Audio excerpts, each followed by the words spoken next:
Good evening. Welcome.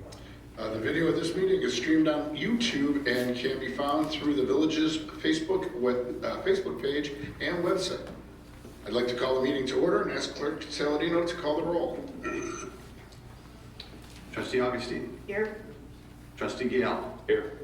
Trustee McGee. Here. Trustee O'Brien. Here. Trustee Peterson. Here. Trustee Thompson. Absent. President Kugler. Here, and Trustee Thompson was called away for a work event and expects to be back at the next meeting. I'd like to start with the President's report. What we're calling the Lyons Township Storm Sewer. Oh, sorry, I skipped the Pledge of Allegiance, so why don't we start with that? I'd invite everybody to stand and Clerk Saladino to lead us in the Pledge of Allegiance. I pledge allegiance to the flag of the United States of America, and to the republic for which it stands, one nation, under God, indivisible, with liberty and justice for all. All right, back to the President's page, a report. What we're calling the Lyons Township Storm Storage Project. We've had a little bit of progress. NICOR has begun relocating gas mains on Elm Street at Edgewood and at Sunset. These mains are in conflict with the proposed detention project, and the relocation in advance helps to mitigate any potential delays that might occur during construction. The project has been submitted for funding. It's been waiting out to hear. The funding is under FEMA's Hazard Mitigation Grant Program. And again, we remain hopeful that we will be able to secure those funds. Once we get word that the funds are secured, we would then take the next steps on the project. With regard to 50th Street, that's, again, the major storm sewer project for south of 47th Street. The village recently received notice that the Illinois Environmental Protection Agency permit has been received for the water main replacement associated with the 50th Street sewer project. This is a significant and important milestone, as combining both the water main replacements with the project allows the village to coordinate construction activities, reduce the overall cost through shared labor and equipment, and minimize road closures and disruptions. The improvement will include the installation of more than 6,500 feet of new water main, along with 21 fire hydrants and 68 water main control valves. It also includes a replacement of some lead service lines servicing water customers along the main.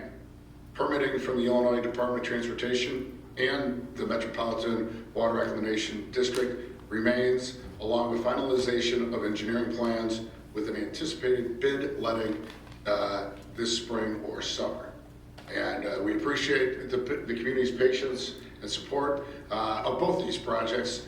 Again, we'll be talking about them more in our capital plans later this meeting. On Friday, this will start the Grange Restaurant Week. It kicks off March 8th and goes through the following week, about 10 days. There's much experience, over 20 local restaurants offering various culinary delights, specially priced menus. We are encouraging everybody, go to your old standbys, try a new restaurant, and really take it all in. There's a lot to be offered. And moving on to spring, I know today's cold, but spring has to be coming. Looking ahead, spring cleanup will be held the week of April 20th for residents on their regular collection day. The contract with Flood Brothers requires a separate spring cleanup sticker, and it's just one sticker for as much participation as you are able to get rid of. Spring cleanup stickers will be sold at the same locations as refuse and yard waste stickers. More information on the program can be found on the village's Facebook and Instagram accounts and the website. We do recommend that people apply the sticker the morning of garbage collectup. Sometimes people put it on a piece of furniture and then the furniture gets picked and the sticker goes. So again, if you could wait till the morning of to put on your stickers, it's usually best. Lastly, the village will hold its annual budget workshop Saturday, March 7th at 8 p.m. Again, we're doing the capital plan today, but the operating budget workshop will be Saturday, March 7th. During that meeting, the village's proposed fiscal year 2026 to 27 operating budget will be discussed as part of the annual budgeting process. All are invited to attend. Following the budget workshop, the next regular meeting will be the village board meeting held on March 9th. We're also, as a village, the board, and anybody who wants to join us, will be marching in the countryside parade on March 7th, the afternoon, after our budget meeting. So anybody's welcome to join us and walk in countryside to celebrate the beginning of St. Patrick's Day season. With that, I'd ask Manager Knight to present his report.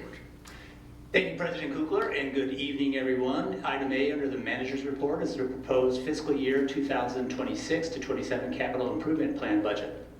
Before we get into the presentation, I'd like to thank the village's management team, and in particular Interim Finance Director Anne-Marie Mappy, as well as Director O'Brien, for crafting a thoughtful, comprehensive, and responsible proposed capital improvement plan budget.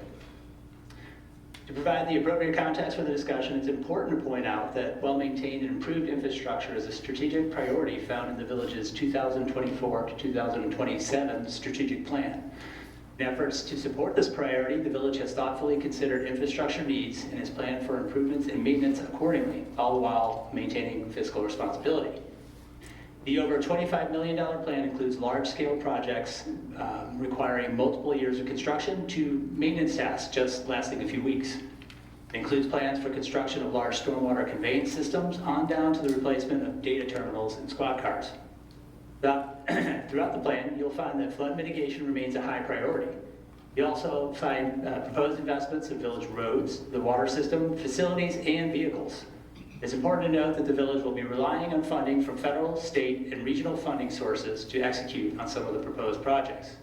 Grant programs that the village has sought funding from and will continue to pursue include the Hazardous Mitigation Grant Program, Building Resilient Infrastructure and Communities, Surface Transportation Program, and State of Illinois grant programs. Continued pursuit of funding for these programs is integral to securing the support needed for key infrastructure projects. The village intends to build upon its past successes in obtaining funds to enable the construction of projects that would otherwise be unattainable. With that, I'd like to ask Interim Director Mappy to begin an overview of the plan by fund. Good evening. For those of you who haven't met me, my name is Anne-Marie. I'm a finance consultant that the village retained to help out in the finance department with various functions. And I just wanted to say thank you for trusting me to do that. So I'm going to talk a little bit about the revenue side of the CIP plan. The first slide, I think we're getting them up there real quick.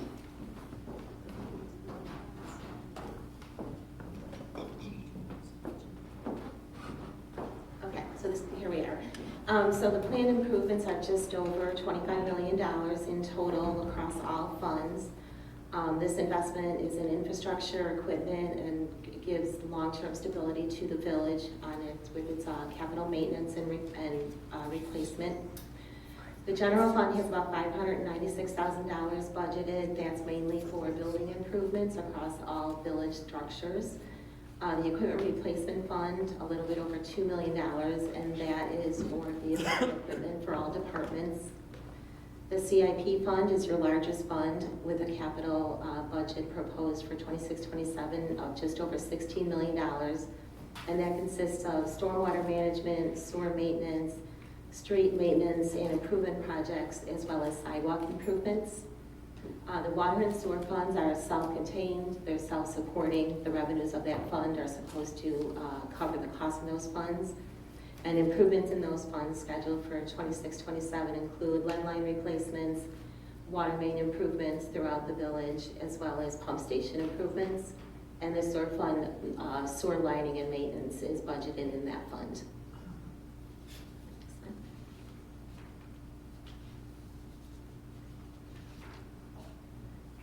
So the village has a number of different funding sources available to fund its capital project, including bond proceeds, state and federal grants, loans, transfers from the motor fuel tax fund and the general fund, and then available reserves in the various funds that I just covered, as well as resident sidewalk contributions. The 26-27 budget does include, the proposed budget does include a $2.5 million transfer from the general fund to the capital improvement fund, which will fall into that fund's reserves and be available to fund both 26-27 capital improvements as well as future improvements. If you want to switch to the next page. So here's the detail of how the village's capital improvement plan for 26-27 will be financed. The general fund will cover those costs that are being budgeted within that fund. And the proposed fund balance at the end of, or I should say the estimated fund balance at the end of 26 in the general fund is about 59% of operating expenditures, which is well within a very, very healthy general fund balance. The equipment replacement fund has, like I said, a little over $2 million budgeted in that fund. At the end of 2027, we don't have 2025 audited numbers yet, and the 2026 is still an estimate, but there should be about $2.7 million left in that fund after paying for all of those improvements. So that's a pretty healthy fund balance to have in an internal service fund that covers your vehicles and equipment. Bond proceeds that were issued back in 2015 are still available for the stormwater management projects. We're recommending to use about $10.8 million in bond proceeds, and that'll leave about $6.5 million of bond proceeds remaining that you'll be able to utilize in the 2028 budget to cover the remaining costs related to that project. Federal funding, we've got about $4.6 million, that's for the Lyons Township High School project. I think Tim or Jack will cover this later, that without those proceeds, either the project wouldn't occur, or we would have to find an alternate funding source. Sidewalk contributions, middle amount from residents.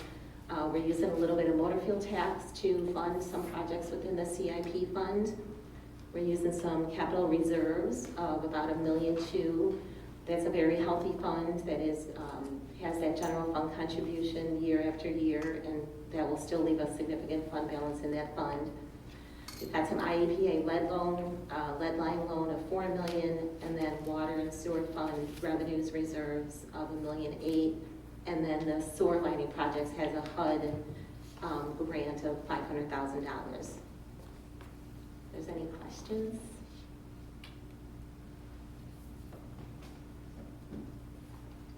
Just one question quickly, and you may not know that answer, but we had a motor fuel tax comes from gasoline tax, motor fuel tax.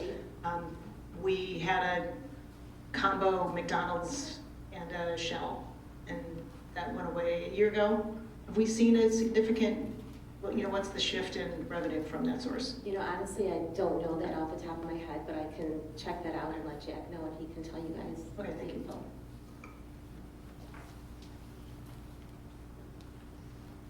Tim? Thank you, Consultant Finance Director Matt B. and Village Manager Knight. Good evening, President Kugler and Village Board members. Tonight, I'm pleased to present our proposed capital improvement plan, which outlines strategic investments to maintain and strengthen the infrastructure that supports our community every day. We've broken down the presentation to highlight 5 critical focuses for the plan, including critical sewer improvements to protect public health, targeted facility upgrades to preserve village assets, enhanced equipment and vehicle replacements to maintain reliable operations, roadway system investments to extend pavement life and enhance safety, and water system improvements to ensure dependable, high-quality service. Together, these projects and the others listed in the attachment reflect a balanced, fiscally responsible approach to addressing immediate needs while planning for the long-term stability and sustainability of our village. First, the sewer improvement and flood mitigation program represents the largest portion of our proposed capital improvement plan for the upcoming fiscal year. We recognize this is a significant investment, but as the board is aware, parts of our sewer system are aging, and some areas of town have experienced recurring flooding during heavy rain events. These challenges affect public safety, property protection, environmental quality, and long-term system reliability. Next fiscal year, we are scheduled to begin 4 major projects aimed at addressing the most critical needs in our system. These projects are designed to reduce neighborhood flooding, prevent sewer backups in homes and businesses, increase system capacity to known problem areas, and lower long-term maintenance and emergency repair costs. While these projects represent a substantial investment, they are proactive ways and steps to avoid more costly emergency repairs and infrastructure failures in the future. Addressing these issues now helps protect property values, reduce risks to residents, and strengthens the resiliency of our community.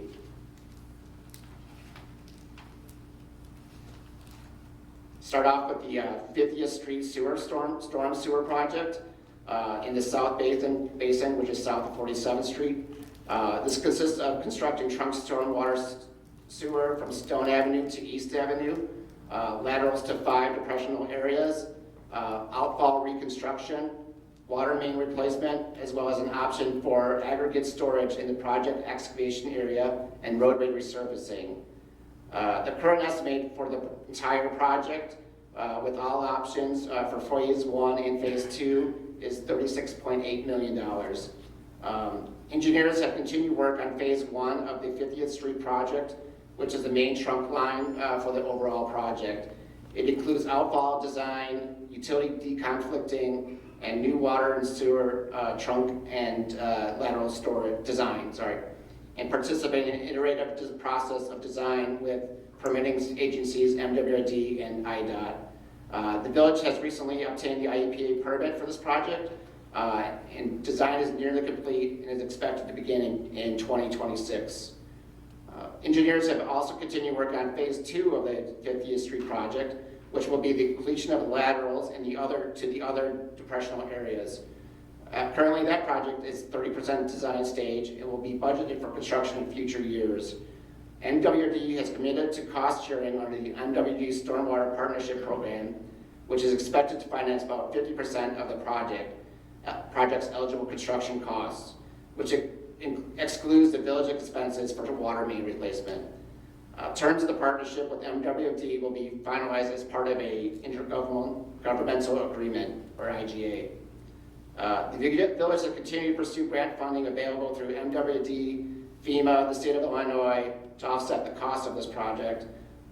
This includes resubmission to the FEMA BRIC federal grant to assist in funding. The proposed capital project fund for FY26-27 includes $11.3 million for the beginning of phase 1 construction and construction engineering, but it's expected to be a 2-year project. Next project, one of the highlight is the LTHS storm storage project in the North Basin. Just will address the deepest pocket of flooding in the village, which is at Sunset and Elm. Engineers have continued to work on this project, which has included underground storage design, utility deconflicting, storm sewer mains, and participating in an iterative process on plan design with MWD as permitting agency. When constructed, this project will help store 10 acre-feet, or approximately 3.25 million gallons of stormwater under LT soccer field. The engineering is at the 90% design stage, and further coordination is needed with Lyons Township High School. The village has continued to pursue grant funding for this project as well through MWD, FEMA, and the state of Illinois. This includes resubmission to the FEMA BRIC grant to assist in funding. The total project cost is $7.9 million, with the proposed capital budget funds for 2026, including $4.6 for construction engineering for this year, as this is probably be a project that will span 2 fiscal years. The project is contingent on receiving grant funding. Director, can I interrupt you? Yeah. Going back to the 50th Street project, do we know what currently is in what I would call the account that's holding the bond funds? No, I'm not sure what that is.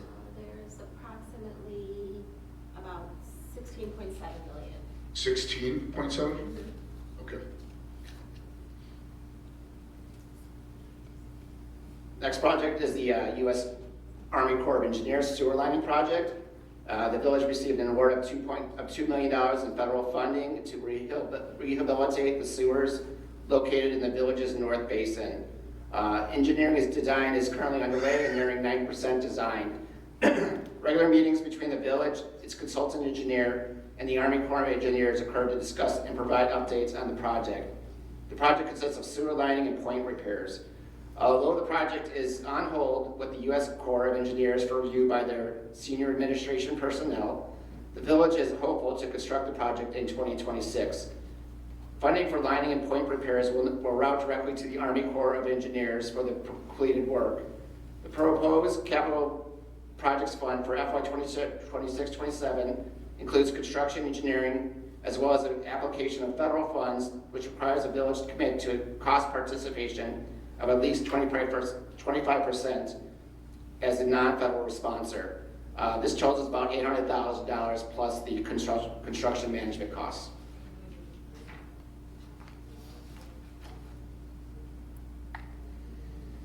Next project is sewer lining. The village is proposing to complete storm and sanitary sewer televising and cleaning work with a $500,000 grant awarded through the Community Project Funding Program and administered by Housing and Urban Development, or HUD. This approach assures that the available funds are maximized for construction-related activities, directly benefiting the community by enhancing the efficiency and reliability of the village's sewer systems.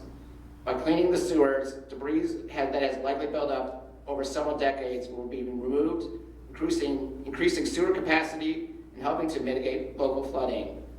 This project should provide tangible improvements while positioning the village to identify and plan for future capital needs. Once complete, approximately 57% of the system will have been televised and cleaned since 2016. The next portion of the capital improvement plan focuses investing in the village facilities that support essential public services, including public safety, public works, and administration operations. These buildings are critical to how we serve our residents every day.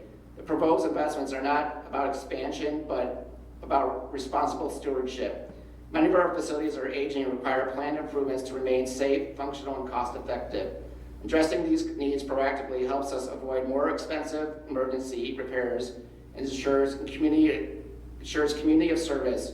Several key identified projects include the Village Hall Eaves Painting Project. As a building listed on the Historic Register, timely maintenance is essential to preserve its historic character and prevent more costly restoration in the future. The project will extend the life of the structure and enhance the appearance of the facility. The Village Hall elevator repairs upgrade. The current elevator needs to be updated to be brought into current code compliance, including emergency battery lowering, which will bring the elevator to the next landing and open the doors to avoid entrapment in case of power failure. The elevator is required to maintain ADA access to the facility. Village Hall boiler repair. The proposed repairs and maintenance are essential for modernizing the heating boiler system to improve efficiency, reliability, and performance. The fire department locker room remodel. This project would be a all-encompassing project to remodel the men's and women's locker rooms located at the fire department. This project includes the renovation and modernization of the fire station locker room to improve functionality, safety, and compliance with current health and building standards. Not only will it enhance fire health and safety, but modernized facilities will also improve morale, recruitment, and retention by providing a clean, functional, and professional environment that supports personnel readiness and operational effectiveness. The Grange Road Station roof upgrade. Metro has advised that they are planning exterior improvements to the LaGrange Road train station.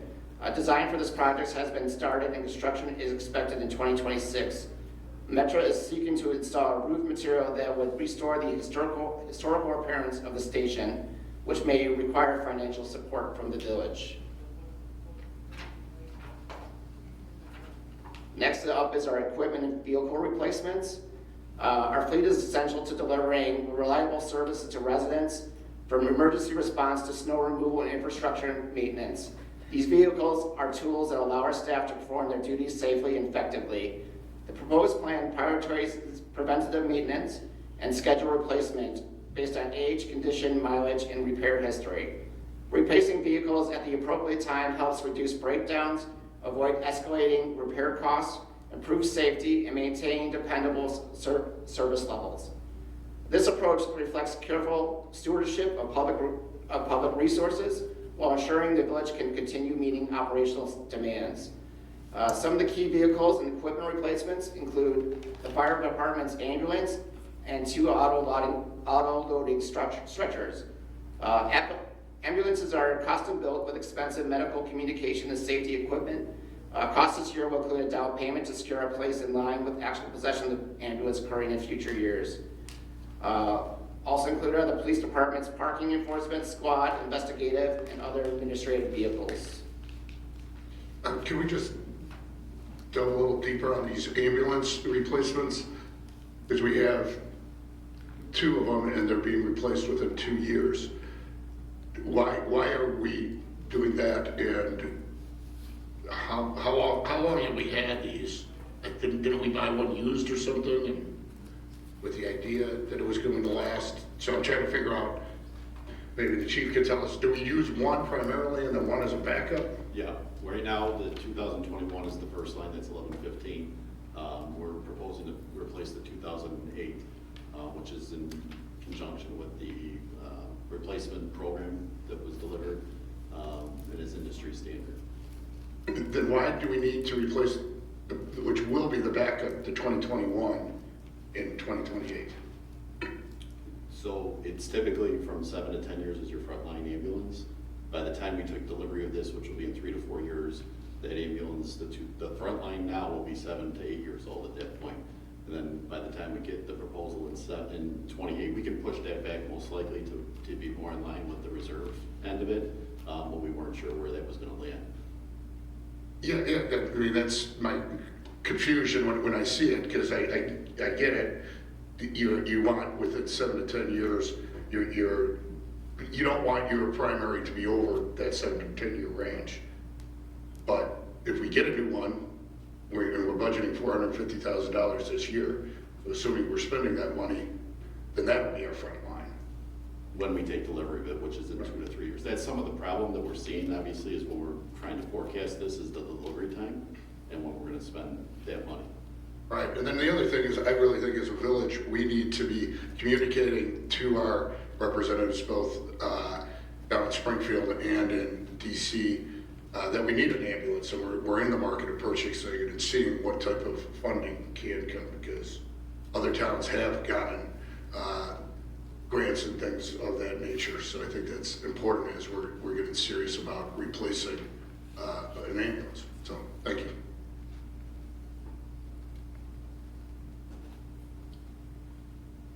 The police department is also looking to replace and upgrade their mobile data terminals in the police fleet. In addition, police are also looking to require anti-vehicle mobile barriers and associated equipment. The barriers can be used to protect the perimeter of special events from vehicle intrusions. These new barriers would be much easier to deploy than the water-filled barriers we use now, or they will also reduce the need for police, fire, or public work vehicles to be used to secure access to large community events. The new barriers can be positioned to allow access for pedestrians also. The police department is exploring grant funding to offset this cost at this time. The finance department is looking to replace the outdated enterprise resource planning software, ERP. Replacement of the current ERP system will provide the village with a modern ERP software system that improves efficiency by integrating financials, asset management, and project tracking into one secure, up-to-date platform. Upgrading enhanced access to and reporting of financial data improves transparency, hedges against exposure to the product reaching end of life, reduces risk from system failures, limited reporting capabilities, and cybersecurity and vulnerabilities, enhancing improved long-term planning and responsible stewardship of public funds. The Public Works Department is looking to replace the street sweeper due to its advanced age, declining reliability, and rising maintenance and repair costs. The unit has exceeded its expected service life, resulting in increased downtime, higher parts and labor expense, and reduced operational efficiency. We investigated going to a contracted sweeping model, but have determined that a purchase of a street sweeper allows its village to control its scheduling better, respond more quickly to weather or debris issues, and reduce long-term costs compared to recurring contractor fees, especially when you factor in the trade-in value. The capital plan also includes upfitting of purchased replacement vehicles that were approved by the board in 2025, in which funds were expended for the purchase of the chassis. The FY 26-27 budget includes a balance of the amount owed for dump trucks that will be due upon delivery of the vehicles this summer. Next up is our roadway system. Investing in the roadway system improvements is essential to maintaining safe, reliable transportation infrastructure for residents, businesses, and emergency services. Proactive maintenance and strategic upgrades help extend pavement life, reduce long-term costs, and support the village's continued growth and economic stability. With that in mind, the village entered into an intergovernmental agreement with the Village of Western Springs last year for design engineering of the Beston Cook funded and Gilbert Avenue STP resurfacing project from Ogden Avenue to 47th Street. Western Springs is the lead agency on the project, is currently overseeing phase 1 and 2 engineering for this project. The scope of the project includes milling and resurfacing of the roadway, spot repair of curb gutters and sidewalks, ADA ramps, and a pedestrian crossing with rapid flashing beacons at Cosset and Gilbert.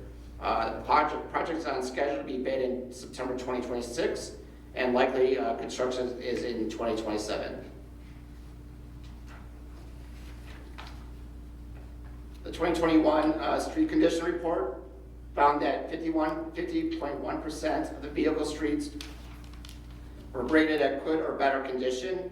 The village has reduced the amount of poor or failed streets as a percentage of the total, or the percentage of the fair streets within the village has increased significantly since 2016. The primary goal of a successful pavement management plan is to proactively rehabilitate streets on a schedule that targets repairs before pavements approach the end of their useful life, where pavements rapidly decline and become far more expensive to rehabilitate. This strategy is the most effective use of the village's allocated street budget, regardless of the budget amount.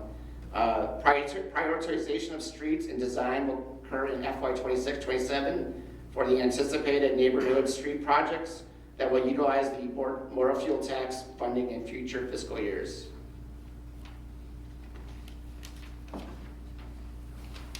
Looking towards the future, several projects will be evaluated and refined to ensure they are ready for future funding consideration. While no roadway expenditures are anticipated in the upcoming fiscal year, I thought it would be good to highlight these projects because advancing planning, scoping, and cost estimates now positions the village to respond strategically when resources become available and priorities are confirmed. These projects include Burlington Avenue, the Grange Road to Ogden Avenue roadway and pedestrian improvements, which is eligible for funding through the Surface Transportation Program STP grant. Also looking at water main and roadway improvement projects on Peck Avenue, Leach Avenue, and Stone Avenue for upcoming years. This annual sidewalk maintenance program, the annual 50/50 sidewalk Director program. O'Brien, before we go on to that, so where does it, like the crack sealing for the roads and the pothole replacement, is that under the neighborhood street projects, or where's that come in? That we moved that to the operational budget this year. So it's Okay. coming out of the operational budget. So how much, did we used to have it under the capital budget? How much was it under the capital budget in the years past? Yeah. Well, let me ask this, are we moving the same amount to the operating budget? Yes, we are. Okay. And in the past, we started, instead of just making minor or smaller pothole repairs, we're doing bigger sections. Are we continuing with that? I think we're moving to like it was not budgeted for next fiscal year, but we have it on an every other year basis. So what happens in the off year when potholes develop? We just maintain the potholes with the regular potholes. All right. The annual 50/50 sidewalk program serves to replace sidewalk sections that failed or that have heaved. The program includes a split of the cost of replacing sidewalk squares and administration of maintaining a list of interested residents, collecting and processing payments, and responding to questions and concerns. Over the next year, staff is going to look to evaluate the effectiveness and administrative aspects of this program to ensure that repairs are completed in a timely, uniform manner, accessibility and safety are improved, and and ways to reduce administrative burden and strengthen the village's ability to proactively manage liability and ADA compliance. So we're continuing to, what's the program? They email you or something if they want it?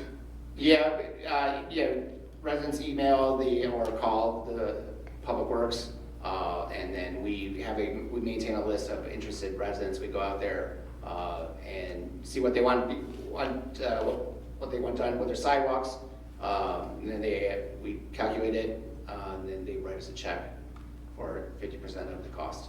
Okay, so our residents, now do we know how many sidewalk squares we expect to be able to do? When residents call, what their chances of having it done this year and things like that? No, because it's pretty variable from year to year as how many, we know, like, we can figure out the overall squares that we should be able to do. But some people want their whole, front of their, only want 1 or 2 squares, but then some people want their entire sidewalk replaced. Right, I think for the board, we'd like to know, in going back last year, okay, was $77,000 or $73,000 enough? Or did that only do half the residents that wanted it done? So that we know going forward, well, actually, we should be budgeting $150,000 for this, because we might as well get the sidewalks that the residents want repaired. I'm more concerned the residents who don't want to have their sidewalk repaired and they're crumbling, what we can do to get them actually to repair their sidewalks. So I'm very interested in updating the way that residents can ask to participate in the sidewalk program, that our department administers the sidewalk program, and if necessary this year, that we allocate more money to make sure that whatever residents want to have their sidewalks repaired are in fact repaired. Yeah, I agree. I believe that last year maybe 3 residents were unable to get what they want to do, but there is a lot of sidewalk out there that I think is crumbling that needs. I agree, there's plenty of sidewalk that needs to be done. I don't think we should be telling, especially if there's 3, that those residents should have been told no. I think it's important that we do it as opposed to kicking it to the following year. And again, I think to the residents that are watching, if you go outside and your sidewalk's in disrepair, please call it or email Public Works and get on the list, and the village will pay half the costs for the sidewalk repair.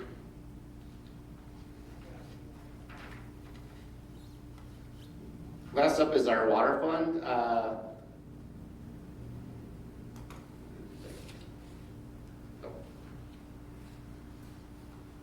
The Village of Grange is committed to protecting the public health of all our customers by providing health, safety, and pure water. LaGrange has consistently complied with all requirements set by a regulatory agency to maintain high water quality for residents and customers. House Bill 3739 created a statutory requirement for the village to completely replace lead service lines when they are disturbed. Partial replacement of lead service lines represents a public health issue. The village has a lead service line replacement plan, which accounts for the placement of approximately 3,400 lead services in town over a 10-year period beginning in 2027. Completion of the plan will result in the elimination of a potential public health hazard in LaGrange and improve the marketability of our housing stock.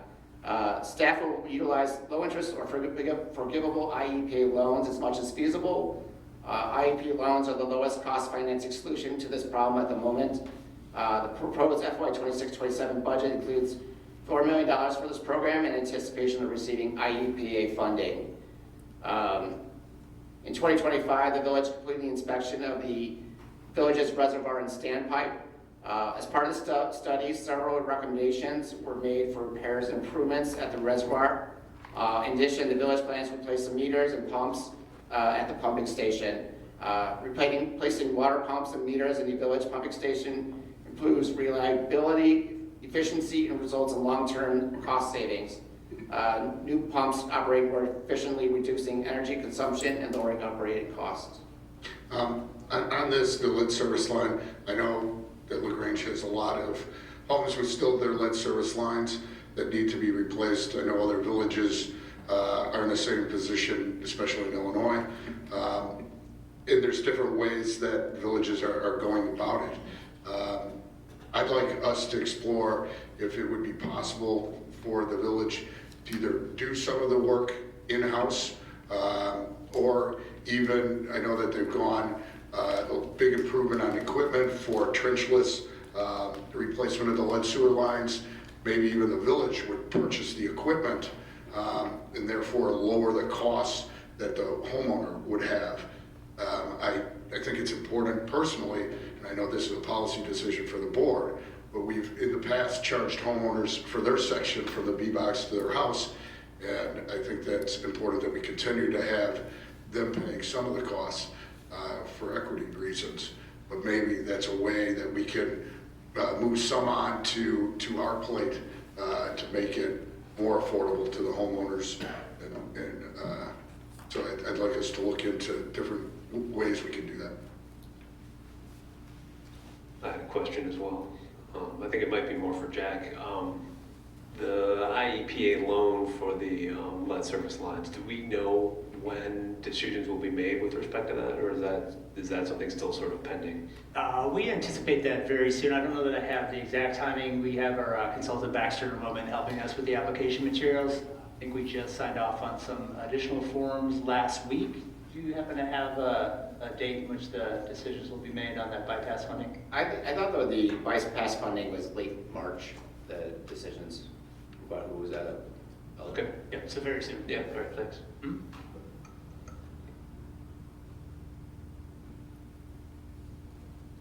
Also included in the water fund are some main improvements.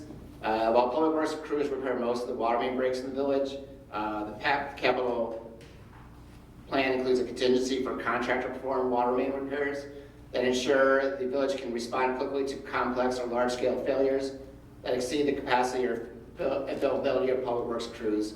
The flexibility protects service continuity, controls risk, and allows in-house staff to maintain routine operations like ice and snow control operations while specialized repairs are addressed efficiently. The water fund will also support the water main improvement portions associated with the 50th Street Storm Sewer Project. Automated metering infrastructure, meter reading improvements. An antenna was installed at Village Hall, which is capable of communicating with all water meters in the village to pull read information over the air. The antenna then sends the information to water billing so that consumption can be tracked and billed accordingly. The current base station is at the end of life expectancy. Replacing the base station is essential to maintain reliable meter data collection, billing accuracy, and system-wide communication performance. Upgrading this critical component reduces the risk of service disruptions, improves data security, ensures the village's metering system remains dependable and technologically current. With that, that concludes my portion of the presentation of the upcoming highlight projects. I will pass it back to consultant finance director Mappy for concluding remarks and any questions that the board may have. Thank you. Okay, so included in the packet, we have a 5-year plan that obviously the first column of that plan is what's going to be in the 26-27 budget. That total is about $97 million. Obviously, we'd have to look at funding sources going forward to make sure that we can cover that full amount over the next 5 years. I know that the 2026-27 budget does include funds for a consultant to help us review the infrastructure capital plan and make plans for how we should budget for that in the future, as well as what funding sources would be. We'll, obviously continue to look for grants and to participate in all the grant programs that we can. I know there's a lot out there, but it's not always easy to get them. And then we will wrap all of these capital items into the budget when we present on March 7th, so that you'll have a full operating and capital budget presented. Please. You mentioned when you were going over the revenues that, I'm sorry. When you were going over the revenues, you mentioned that, I can't remember if it was the general fund or the capital project fund that the transfer, it was gonna be 59%, so it was pretty healthy fund balance at the end of the current fiscal year. When we see this, will we have a forecast of where the funds are going to be expected to be at the end of the current fiscal year? Yes, we'll have projected numbers for 2026, and then Yes. we'll have estimated numbers based on the 2027 budget. Thank you.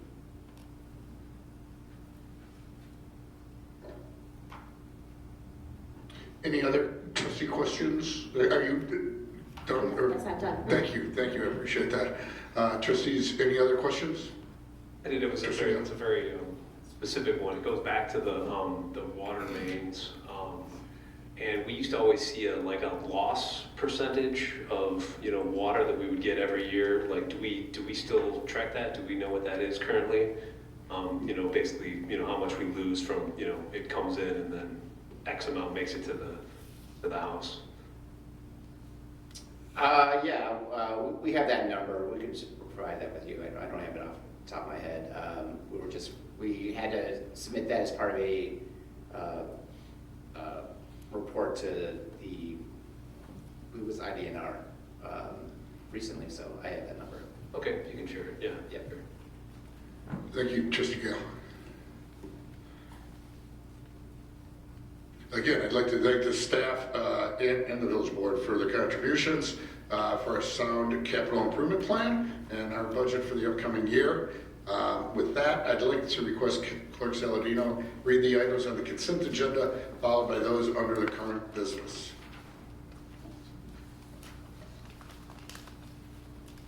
Matters on the consent agenda will be considered by a single motion and vote, as they already have been considered fully by the board at a previous meeting or been determined to be of a routine nature. Any member of the Board of Trustees may request that an item be moved from the consent agenda to current business for separate consideration. Item A, minutes of the Village of Grange Board of Trustees regular meeting, January 12th, 2026. Item B, February 23rd, 2026, consolidated voucher. Current business. This agenda item includes consideration of matters being presented to the Board of Trustees for action. Item A, an ordinance approving a purchase and sale agreement and related amendments for the purchase of 702 to 712 West Burlington Avenue, 2022 South Stone Avenue, 15 South Brainerd Avenue. Thank you, Clerk Saladino. The next item on tonight's agenda is public comments regarding agenda items that would include the capital budgeting that we just discussed, as well as the items under the consent and current business.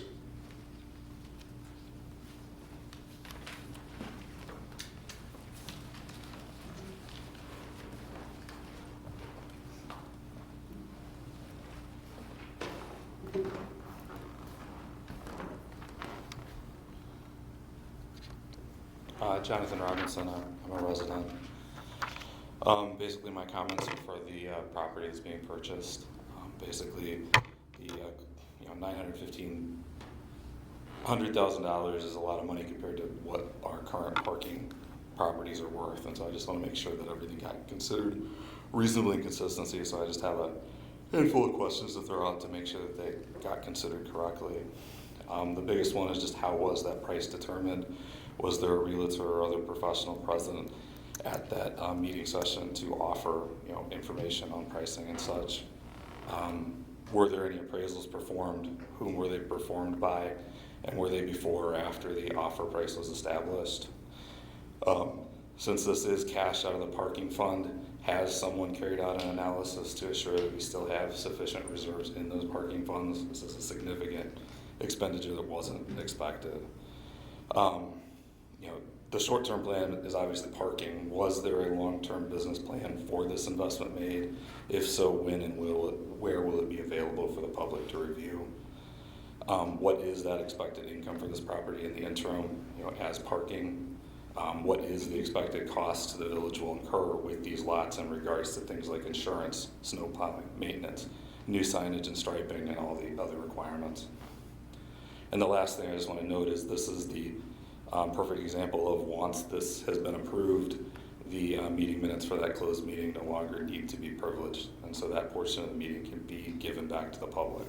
Once you've set the price, it no longer needs to be confidential. Thank you. Thank you, Mr. Robinson. I can tell you that an appraisal was done by both the village and by the seller, which is the bank.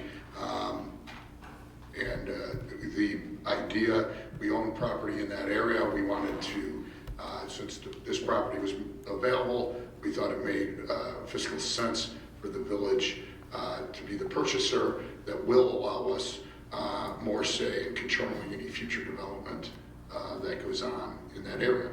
And so the intent is this eventually will become future development? Perhaps. Is any timeline on that? No. Any of the other questions? As No, far as I thought you were sitting down. I didn't think we were going to debate or get into question and answer. Is the only reason I wanted to let you know that there was appraisers. Well, I thought it was a pretty good question. John Pluto. I want to go back to the budget. And there's a couple of things that I didn't understand up here. And it goes to the general fund where we got to go back to the beginning of the process. I think there was a couple of mistakes. Well, why don't you make your 3-minute statement? Well, we got a $2,000 mistake on the general fund. One page says $596,800 in reserve, and let's see.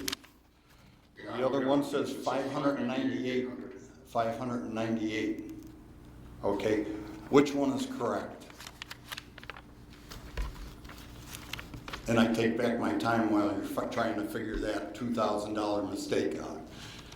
Okay, next one. If we're going to do this, we got to do it correctly. The other one is on the 50th Street storm sewer slide, where it shows $10,300,000 on it, or 300,000. That one. When you go to page 28 of the accounting of the funds, it shows $9,300,000, and the total at the bottom is not the same as that fund. It's $1,156,000 off. How can we explain that? I think Mr. Pluto's looking at the 2026-27 capital improvement plan summary, where phase 1 was at $10,300 and on $10,300,000, and we're on the 5-year projection. For the first year, it's $9,300,000 under phase 1 for the fiscal year 2027. Do we know why that? Yeah, that's because there's $1 million in the water fund that just I put in that 10.3 to bring it up to 10.3, just to kind of show the overall project cost for next year. But there's $1 million in the water fund.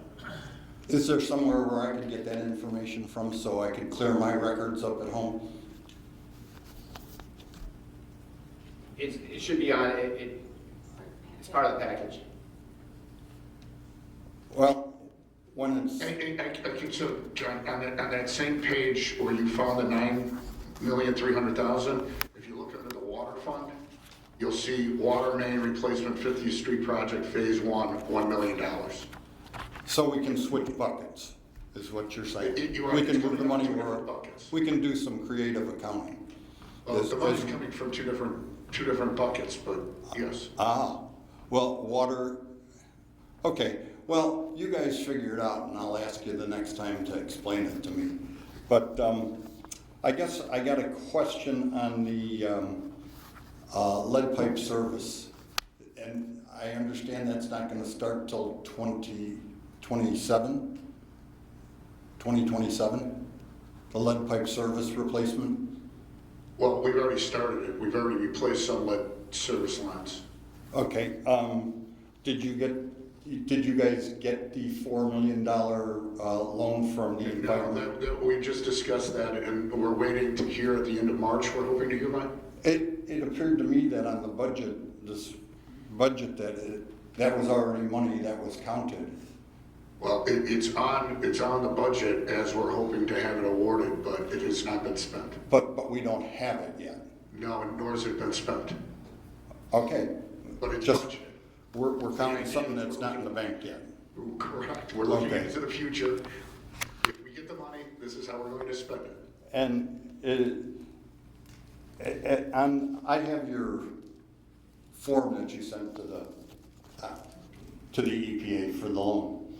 Are we going to start out at Arlington Avenue, Park Avenue, 9th Avenue, 10th Avenue, and 11th Avenue? Is that correct? I'm not sure that we're finalized where we're going to start out from. We're going to have a consultant come in to talk to us once we have a better idea of what money we're going to have, what roads are going to be constructed. There's a lot. Well, on the form that you filled out, it says project address, and it gives these addresses. So again, it's going to depend, if we get the funds, then we'll use the funds appropriately. So. Well, but this form that you signed says that the locations are gonna be from 9th Avenue, 10th Avenue, and 11th Avenue. Are they gonna be for that, or are we changing streets? Why do we fill out forms if we're not gonna follow through on them? And then the last item that I'd like to bring up. Thank you, because it's 5.5 minutes. Well, you got to talk a little bit too, so cut me a little slack. I won't. Let me come up. Can I continue? Please. Okay. The last item is the water reservoir. And I know you guys kicked the can down the road for 2 years.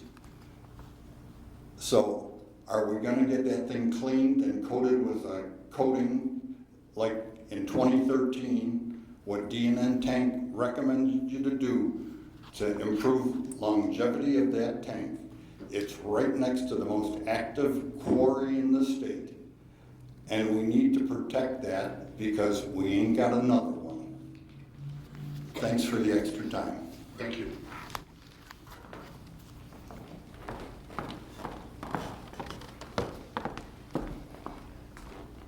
Hi everyone, Laura West, Grange. This town hall has been filled with hundreds of people at times after flooding events for decades, and I just really want to applaud all of you on listening to the residents, understanding the problems. We are a great village, but we are known for flooding, and it is now #1, top, front, and center on this plan with actual resources, hard-earned, hard-worked-for resources, but to be deployed, to put to use, that will change residents' lives. So I appreciate the thoughtfulness behind this, the work that went into it, the work that needs to be done to continue to shore up some of these funds to make these projects happen. But I've never seen such concrete thought and dollars and plans behind it. And LaGrange might start digging some holes and solving some of our own problems. And I'm really proud to be a resident of LaGrange today and thankful for all of the work that you've done. So thank you very much. Thank you.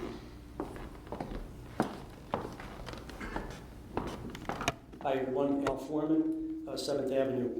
I have comments that are mostly in the form of questions, and I understand it's not a Q&A, but if necessary I can follow up with an email to you. First topic is back to the parking lot purchase. And as I look at it, I'm trying to make sure that we're addressing the fundamental challenge, which, correct me if I'm wrong, is the availability of parking in the West End. And I'm wondering if we've got the optimal solution. Example, have we looked at alternatives such as whether the bank could deal with a third party that would take over that property and run it as a parking lot? Or, some outsourcer? Or could the village lease it instead of spending $915,000 on it? So you may have already gone through that, but I offer that as food for thought. My amateur analysis, I come to the conclusion that I'll call this investment it has no operating profit potential. Let me tell you why. My quick math says 55 spots, $60 a month, $40,000 a year revenue, and you're certainly going to have some costs that go against that. $915,000 sitting in a bank in CDs, probably spin off a little bit more than that. So I kind of jump and say this is really a speculative investment, and there's an argument for that. But it leads me to a question that says, is that in line with the village policies? So again, it's a significant amount of money, and I don't want to keep bringing back Jackson Storage, but a month ago you all sat here and said, the village doesn't really have money to put into an investment like Jackson Storage to save it, and how would we explain that when we have all these other bills? A month later, we're talking about spending nearly $1 million on a parking lot, and is that the message that the residents need to hear? So again, I'm hoping that in addition to the appraisals, that there is some thorough cost-benefit analysis that was prepared, and maybe that'll come to light someday, and that would make me happy if I could see it. But if you didn't get to that detail, I'm just trying to poke those thought bubbles. Last point I'd make on the parking, Jonathan alluded to this, but I think it parallel did the same math. Looking at the annual report from 2 years ago, it's hard to connect the dots, but I've made some assumptions. It looks like the value of the land and the improvements from the parking on the books is about $4 million. I'm sorry, which property are you talking about? I'm talking about parking overall, right? So if you go into the annual report from 2 years ago, page 35 actually, you'll find the balance sheet for funds including parking. It's not clearly defined, it's kind of grouped. But it says how much is land and how much is parking improvements specifically called out. $4 million is what I come up with. So take the $4 million off of, how many spaces we have available across town. And my math says $915,000 for 55 spots would turn out to be 4 to 5 times more expensive than the cost that we have for our existing infrastructure of parking spaces. Yes, there's inflation, and it's maybe a little bit apple and orange, but I just kind of look at a couple different angles to say, have we really looked hard at the price and the investment, and are we doing the right thing for the residents? So again, I can put this in email if there's interest, or you all know how to reach me if there's questions. So if I can switch quickly to the capital plan, I would commend you for the level of detail that you shared tonight, but I would honestly strongly urge you to do a lot more before you get to your budget workshop. Your presentation is totally ignoring, lack of a better word, the current year and any history.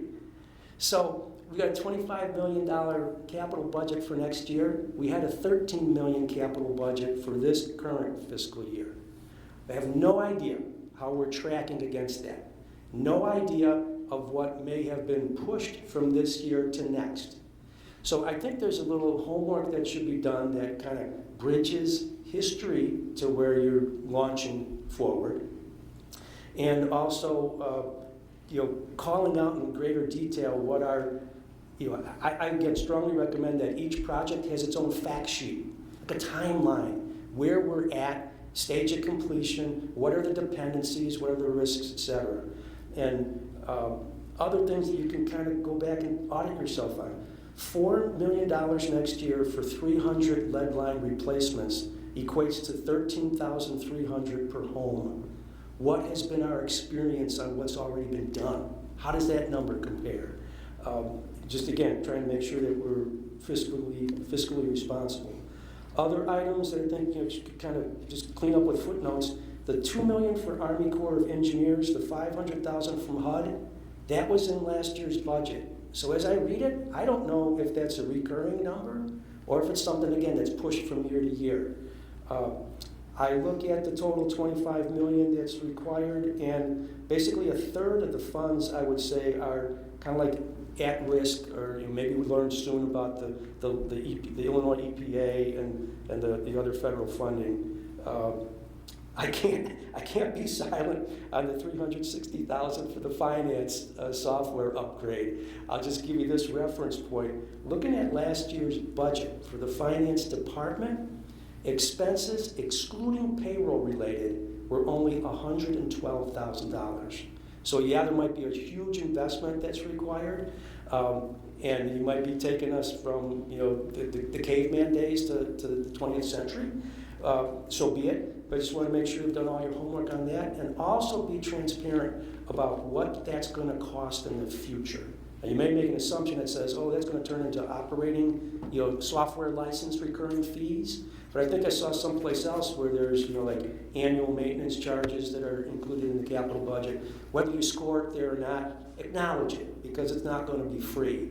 And really, kind of all due respect, do a thorough analysis that ultimately says, are we doing the right thing, doing this all as our own investment? Or should we be thinking about outsourcing alternatives? Right?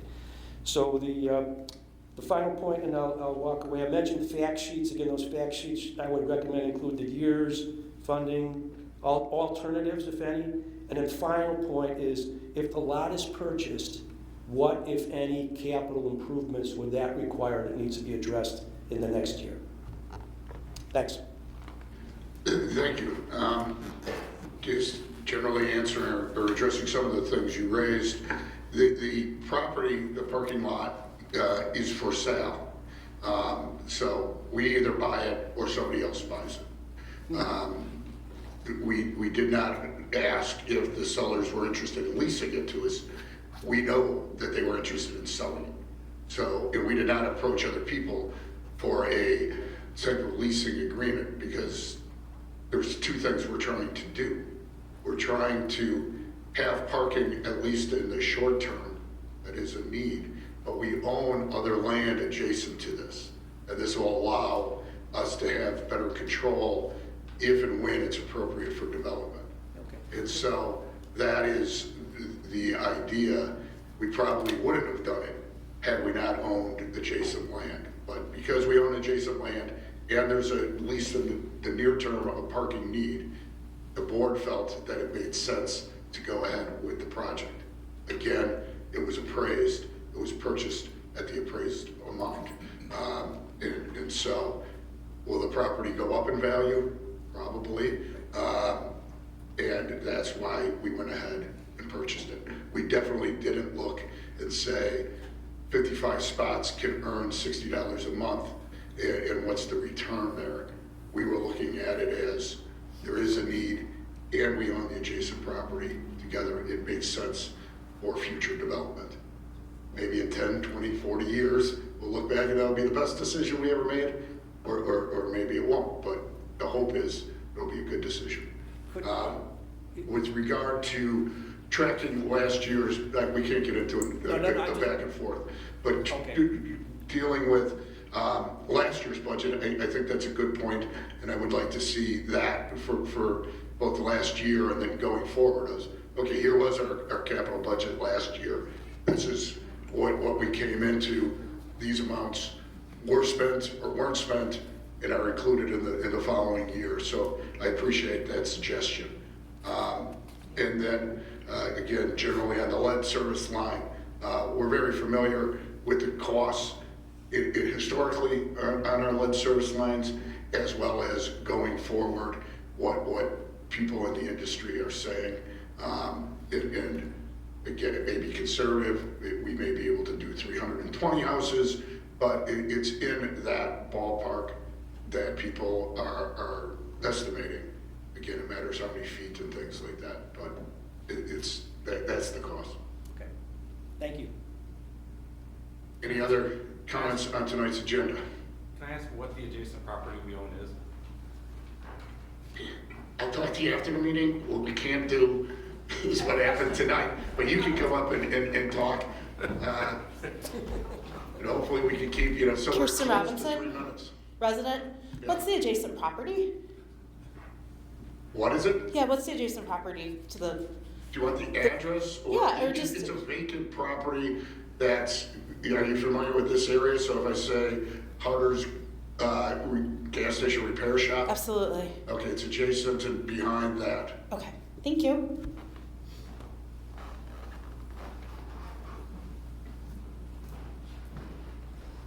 All right.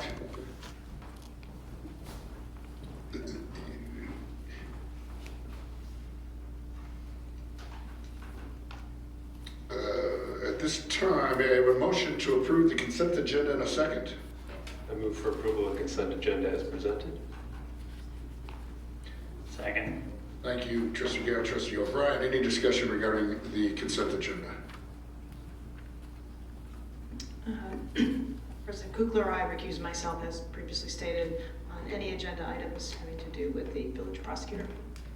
Thank you. Seeing no other comments or questions, I would ask for a roll call vote. Trustee Peterson? Aye. Trustee McGee? Aye. Trustee Augustine? Aye. Trustee O'Brien? Aye. Trustee Gale? Aye. And that passes unanimously. Moving on to current business.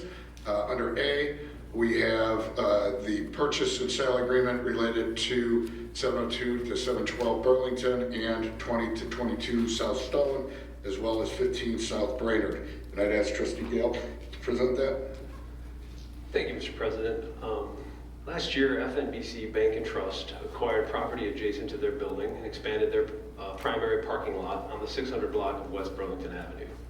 After FNBC concluded construction in the fall of last year, they advised the village they no longer required the off-site parking lot located on the 700 block of West Burlington Avenue, which was used by bank customers, employees, and a small number of area residents. FNBC representatives then inquired about whether the village had interest in purchasing the property in light of the fact that the village owns a property adjacent to FNBC's property on the 700 block of West Burlington Avenue. In December, the village and FNBC agreed to the terms of the attached purchase and sale agreement. The agreement is subject to 2 amendments extending the term of the due diligence property and to reduce the original purchase price to $915,160.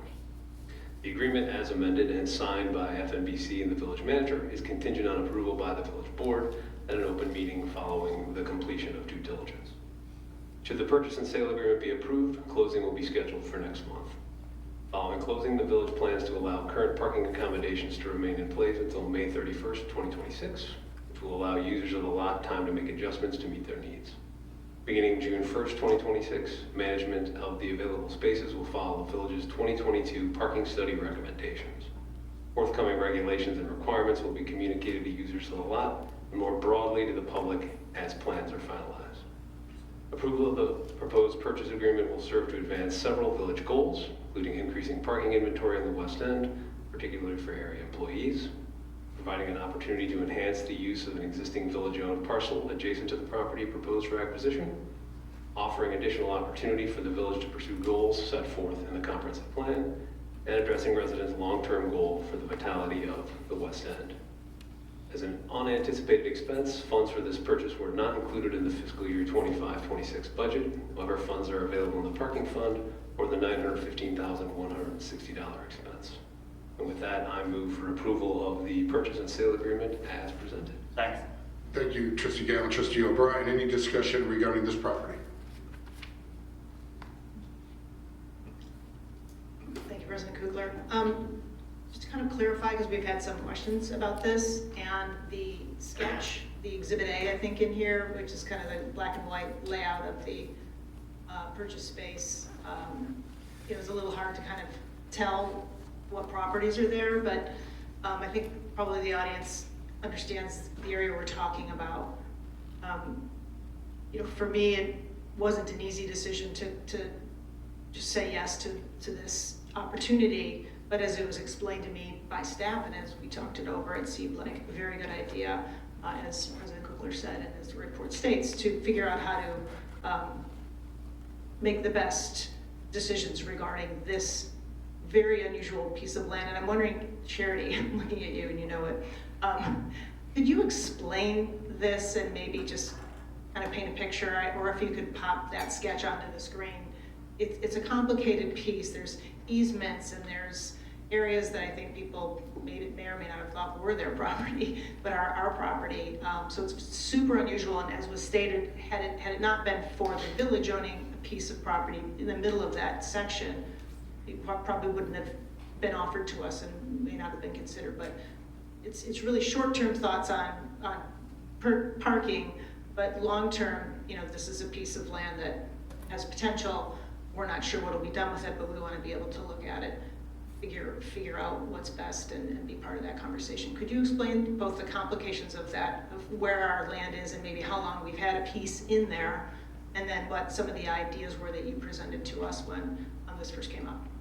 Sure. So the village's property that we own is what's referred to as a flag lot. So it has a very narrow piece of access off of Brainerd Avenue and then extends to a larger area mid-block. So very challenging from a site design standpoint to be able to use it for anything. In addition, there are some other users on the block that are kind of infringing on the village's parcel that we currently own. With the bank selling their property, it provides an opportunity for the village to use that existing parking lot for parking within the area and potentially explore options to redesign to make better use of our asset that we're currently not using.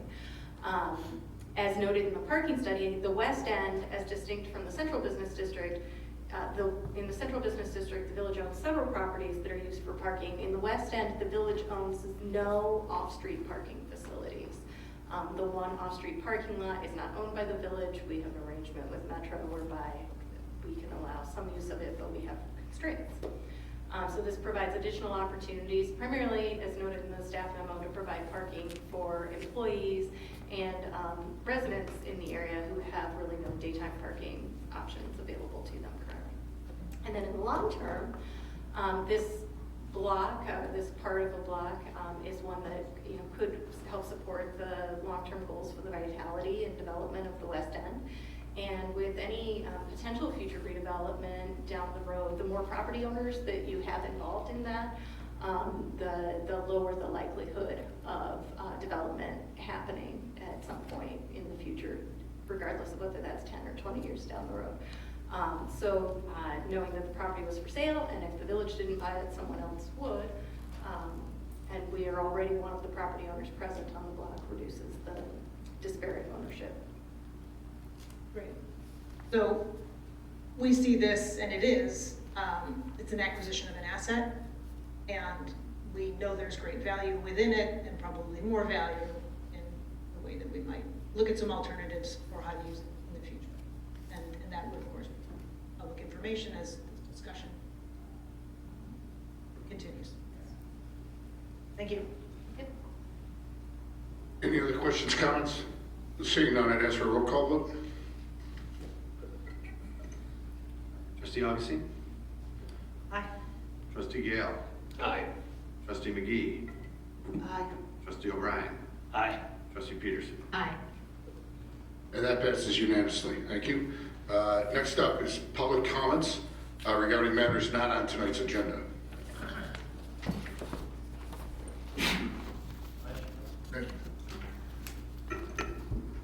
Good evening, Barbara Foreman, 567th. In a recent edition of The Patch, there was a headline, I don't have the exact wording of it right here, but the single word that stood out was, it was about LaGrange being delinquent. We are delinquent in our audit with our reporting, financial reporting to the state. And it's a little, so just here to say, it's a little surprising to me that an update about such an unfortunate situation was not included in today's agenda.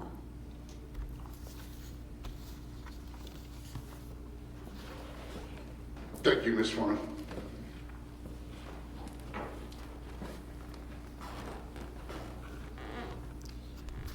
John Pluto, East Avenue.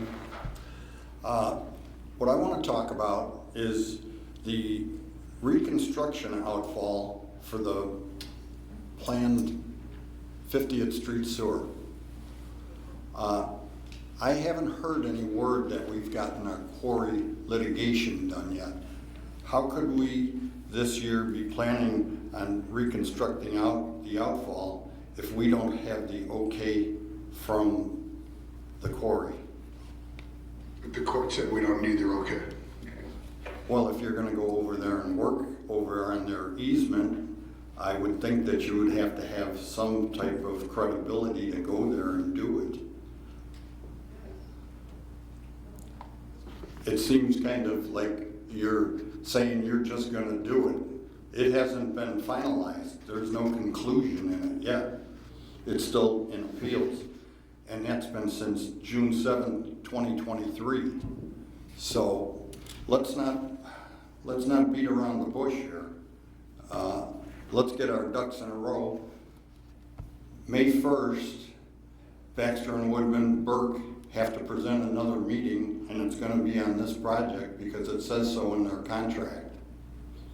So I hope we have a meeting to talk about this flood control project, because I asked you about getting an informal meeting about a year ago, and you said Beth was gonna be in charge of it. And we haven't had anything that the residents can come and talk back and forth without 3 minutes of limit. So I really think that you guys need to be a little bit more transparent with all of your subjects here. And I have to agree with Mrs. Foreman. Thank you. Of course, I agree with Mrs. Foreman, it's my job. An additional question, whether the village does this, I know I've seen it elsewhere, the Grange Park publishes it. It's called a treasurer's report. It's something I think that typically goes into local newspaper publications. And the valuable part of it, from my point of view, is it lists alphabetically all the payments made by vendors. So as you wrap up the audit, I guess I would ask to determine if the village is required to publish that treasurer's report. From my homework, it looks like we might need to, but as an example, if you take 2 minutes, look at the Grange Park's website. They have a great little link called Transparency. You'll see year after year their treasury reports. That's the easiest way to see what they look like and determine if it's something that we need to catch up on. Thanks. Thank you.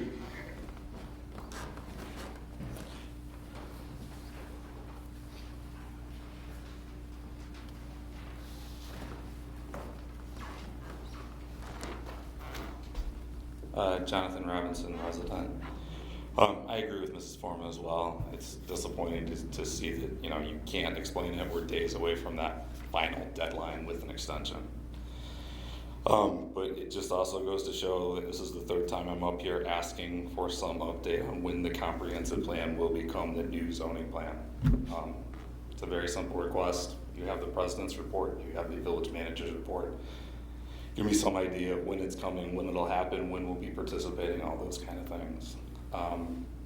Basically, over the last 2 weeks, I've been going to the smaller subcommittee meetings and video recording. Those are posted online if you need them or want them for any reason. It is on YouTube under Eyes on the Grange. Basically, the recording is there to increase community engagement, increase participation, and understand what some of these subcommittees are doing. It's been interesting to see how the system works, what it does, and where it goes.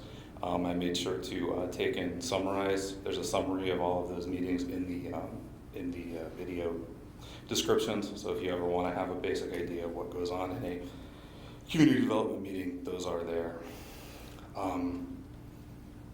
I have asked again for some assistance with doing that. Again, it is my understanding and belief that recording all those meetings was a promise made when we bought this equipment by this board, and I have had no success in moving that idea forward. The last thing is my zoning provisions. Are you willing to have a discussion, or do you want to hear the speech?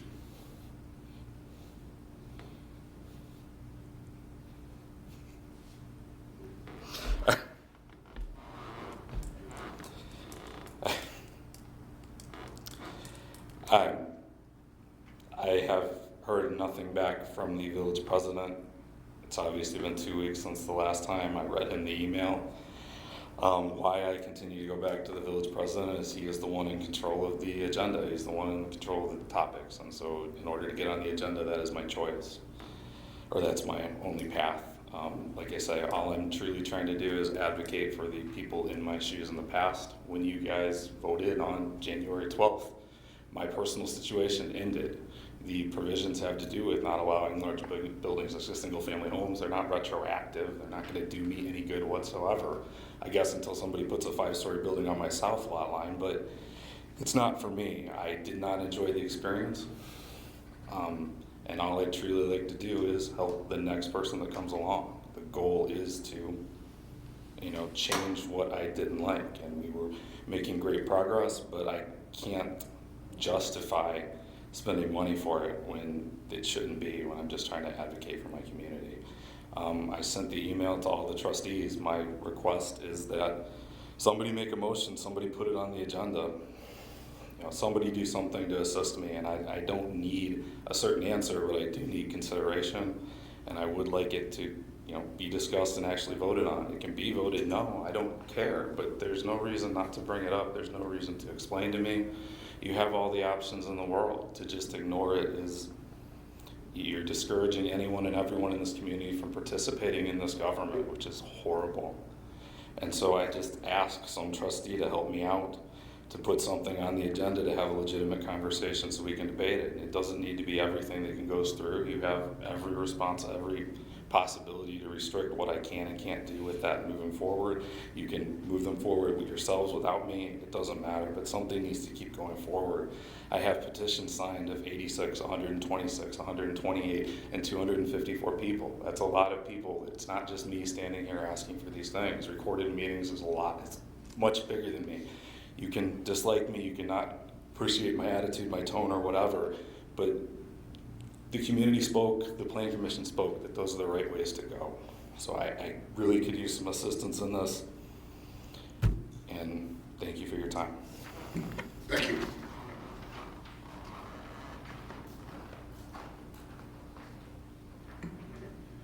Seeing no other comments, I will open it up for trustees' comments. We will be going into closed session, but first, any trustee comments?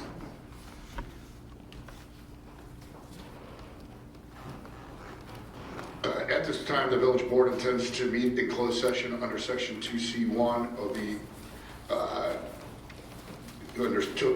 section 2C1, 2C11, 2C21, and 2C2. 2C1 is of the Open Meetings Act to consider the appointment, employment, compensation, discipline, performance, or dismissal of specific employees of public body. Under 2C11, for the purpose of discussing pending or probable litigation, and under section 2C21 to discuss minutes of meetings lawfully closed under the Open Meetings Act, as well as under section 2C2. The village board will not reconvene in open session, as no formal action will occur following the closed session. May I have a motion and a second to enter closed session? I move we enter into closed session. Do we need a roll call now? Roll call vote now? Please. Trustee Augustine? Aye. Trustee Gale? Aye. Trustee McGee? Trustee O'Brien? Aye. Trustee Peterson? Aye. And that passes unanimously. Do we need a motion to adjourn now, Ben? Or does that wait?